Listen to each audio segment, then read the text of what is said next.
Bonjour à tous et soyez la bienvenue sur la chaîne Ikwagidi 3D. Alors aujourd'hui comme exercice nous allons modéliser une butée de commande. Donc voici l'exercice.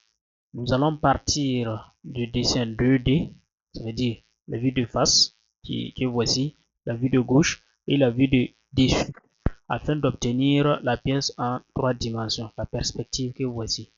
Voilà. Donc, cette vidéo, que vous soyez un étudiant, un professionnel ou tout simplement un passionné de la CAO, sachez qu'elle va vraiment vous guider pas à pas dans vos différentes conceptions, surtout sur la compréhension de la fonction bossage base extrudée, de la fonction enlèvement de matière extrudée, de la fonction congé. Donc, tout d'abord, pour commencer, nous devrions créer un nouveau document. Voilà, une nouvelle conception. Pour créer une nouvelle conception dans SolidWorks, vous pouvez venir au niveau des fichiers, cliquer sur Fichier, prendre Nouveau, ou bien vous pouvez venir dans l'option ici, Bienvenue dans SolidWorks. Si vous ne voulez pas aussi, vous tapez tout simplement CTRL plus N. Donc CTRL N et vous avez la possibilité de créer votre nouvelle pièce. Donc là, je clique sur pièce, je clique sur OK. Donc ici, je suis bien dans l'interface du document que je viens, de la nouvelle conception que je viens de créer.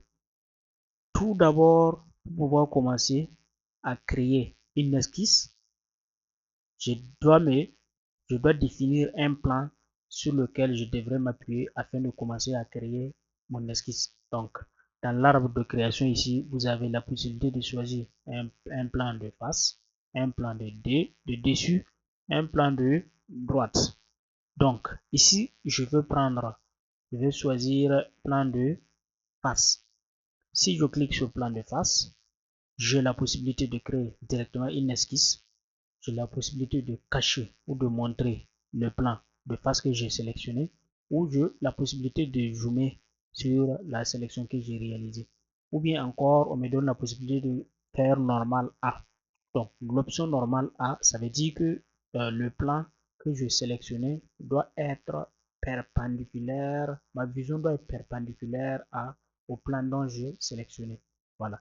Dans notre cas, je vais créer une esquisse. Donc, je clique sur esquisse, ici, pardon, je clique sur esquisse. Voilà. Donc, je veux tout d'abord réaliser cette forme-là sur la vue de face. Donc, je veux prendre ligne, commande ligne, je vais tracer un contour. Voilà. Je vais tracer un contour. Ok, ok, ok, et je ferme. Voilà. J'ai un contour fermé et le contour, vous avez vu que c'est un gris. Voilà. Je vais valider. Ici, par exemple, je profite, puisque ici, vous voyez que je n'ai pas une ligne qui est droite. Donc, vous voyez qu'il y a des contraintes d'horizontales qui sont déjà définies. Donc ici, sur cette ligne, je n'ai pas de contrainte. Pour ce faire, je vais juste cliquer sur le trait et j'ai la possibilité de définir des contraintes que je veux. Donc, je vais prendre horizontale. Ensuite, je vais définir les dimensions. Ici, la longueur, j'ai 64. La hauteur, j'ai 34. Cette partie, j'ai 12. Et ici aussi, j'ai 12. Donc, je vais prendre cotation intelligente. Je cote là 64. 64. Je cote ici 12 mm. Je cote ici 34 mm. Et ici, je cote 12 mm, comme le dessin l'indique. Voilà. Ça veut dire que là, maintenant, j'ai 52 mm. Je peux coter, hein, 52 mm là. Donc, 52 mm. Ok. Voilà. Lorsqu'on finit de coter une esquisse, normalement, l'esquisse doit être contrainte. Voilà. Donc, l'esquisse est contrainte lorsque l'esquisse est totalement en noir. Ici, par exemple, toute l'esquisse est en bleu. Je dis que l'esquisse n'est pas totalement contrainte. Qu'est-ce que je dois faire? Pourtant, j'ai tout coté. Ce que je dois faire, je dois définir une contrainte. Donc, dans mon cas, je peux définir une contrainte de coïncidence entre un des points avec le point de l'origine afin que l'esquisse soit totalement contrainte. Voilà, donc je vais sélectionner le point de l'origine et puis venir faire contrôle et puis venir sélectionner par exemple ce point ici et je définis une contrainte de coïncidence. Vous voyez que l'esquisse est totalement contrainte à ce moment, donc je vais valider. Ce qui me reste à faire sur la vue de face, je dois faire une extrusion sur 64 mm. 64 mm, donc je viens dans fonction. Je peux quitter l'esquisse, mais je peux venir aussi dans fonction. Clique sur fonction, bossage, base extrudée. Clique. Et là, je vais définir mes 64 mm. Voilà. Donc, je mets 64 mm.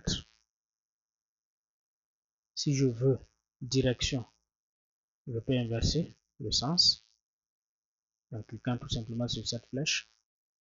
Donc là, je peux choisir borne ou tout ce que je veux. Par exemple, si je prends plan milieu, ça veut dire que l'esquisse va se trouver au milieu et la pièce va se faire de part, l'extrusion va se faire de part et d'autre de l'esquisse que j'avais tracée. Voilà, donc je peux valider. Clique sur OK. Là, j'ai maintenant cette forme que j'obtiens. Ensuite, ce que je dois faire, je vois ici un cercle de 30 mm. Donc, celui-ci, ce cercle-là. Lui qui est là, non, lui qui est là. La vue de face, lui comme ça. Donc, 30 mm. Je vais m'appuyer sur la vue de dessus afin de pouvoir réaliser ce cercle-là. Donc, je veux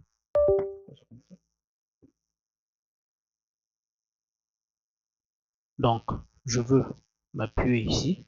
Je fais clic, je fais normal A. Et je viens dans esquisse. Je prends l'option commande cercle. Je vais tracer un cercle. Et je veux coter à 30 mm. Voilà, 30 mm. OK. Là maintenant, après ça, je vais définir le cercle, le centre du cercle par rapport au côté du carré que j'avais déjà eu à faire, de la pièce que j'avais déjà eu à faire. Donc, du cercle par rapport à ici, j'ai 32 mm et du cercle par rapport au côté gauche ici, j'ai 34 mm. Donc là, je vais prendre ce trait, pardon, je vais prendre ce trait avec le cercle, je vais faire 32 mm. C'est bien 32, hein? Oui, c'est 32 mm. Clique sur OK, je valide. Ensuite, je fais là avec ce côté gauche, je clique 34. Je valide. Voilà. Mon cercle est totalement sous contrainte. Je vais maintenant appliquer la fonction bossage base extrudée. OK. Donc, je valide sur 3 mm. 3 mm ici. Je vais mettre 3 mm. OK. Et je valide. Voilà. Donc, après cela, j'ai un perçage dont le diamètre fait 20 mm. Un perçage qui débouche sur toute la longueur de la pièce ici. Donc, je vais tracer un cercle de 20 mm ici. Donc, je clique sur cette surface-ci et je fais normal A. Esquisse, cercle. Donc, je vais définir une cote, un diamètre de 20 mm. OK. Voilà. Là, c'est vrai que j'ai défini le diamètre de 20 mm, mais mon cercle est resté en bleu. Voilà, l'esquisse est tout en bleu. Donc, ça veut dire que le cercle n'est pas totalement contraint. Qu'est-ce que je dois faire ici? Avant de tracer, j'ai hésité. Je n'ai pas trouvé le centre de ce cercle afin de positionner le cercle de 20 mm. Donc, je vais définir une contrainte. Je vais créer une relation entre les deux cercles. Une relation de coarcélité. Voilà, ou bien concentrique. Pour que les deux cercles soient concentriques. Je peux cliquer ici. Je vais contrôle et j'ajoute ce cercle.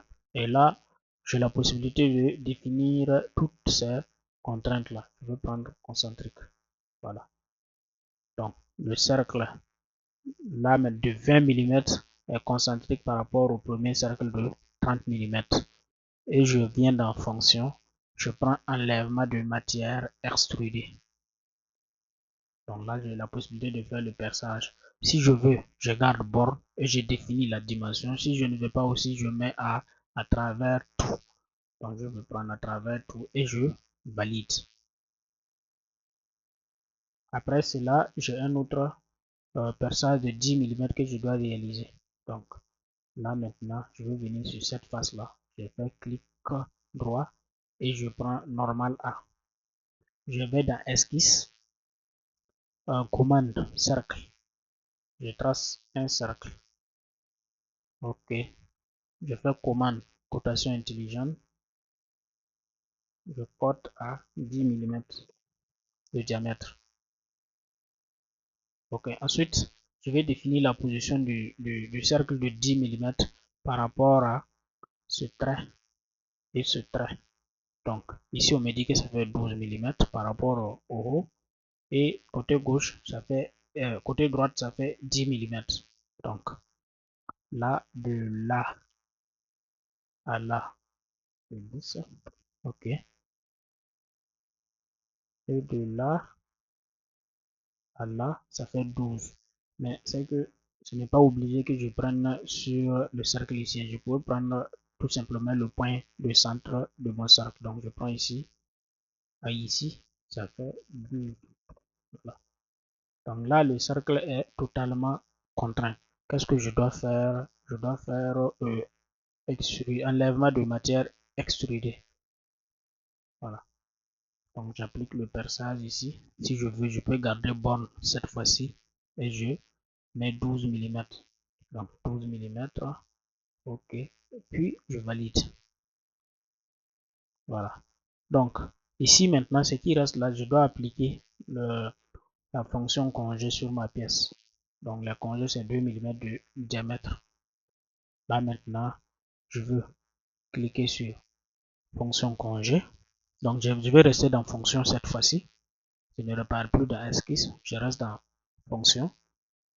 Je congé ici. Donc pour m'assurer que je suis dans congé, je vais cliquer sur la flèche là, congé et puis chanfrein. Je vais prendre option congé. Je clique. Et là, j'ai jusqu'à 4 types de congés. Je vais prendre le tout premier, congé à taille constante. Donc, je vais sélectionner toutes les parties dont je veux faire le congé, toutes les arêtes et les faces sur lesquelles je veux appliquer les congés. Je vais tourner ma pièce. Et là, ok. Je clique, je prends 2 mm. J'entre 2 mm et je mets OK. Voilà. Là maintenant, les congés ils sont appliqués sur l'ensemble des arêtes dont j'ai sélectionné. Voilà. Ce qui me reste maintenant, c'est le matériau que je veux appliquer à ma pièce. Pour appliquer le matériau dans l'arbre de construction, je vois ici matériau non spécifié. Qu'est-ce que je dois faire? Je dois faire clic droit sur le matériau et on me donne l'option d'éditer le matériau. Je clique sur éditer le matériau. Voilà. Donc là, j'ai les différents types de matériaux que je peux choisir. Ici, je vais choisir acier. Je vais prendre acier. Choisir un type d'acier. Je vais prendre acier non allié. Ok. Je clique dessus et je mets appliquer. Voilà. Si tu ne mets pas appliqué, ça ne va pas prendre. Donc, je vais mettre appliquer et je mets fermer. Vous voyez que la couleur de la pièce a changé. Voilà. Donc, Une petite astuce pour pouvoir faire la rotation de la pièce facilement, il suffit que je clique sur la molette de la souris. Je peux tourner la pièce comme je veux. Si je veux zoomer, il suffit de tirer la molette vers moi. De zoomer, c'est pousser la molette à l'arrière. Voilà. Nous sommes à la fin de ce tutoriel. Si il vous a plu, n'oubliez pas de liker, de commenter et de partager la chaîne à vos amis. Merci et à très bientôt. Merci.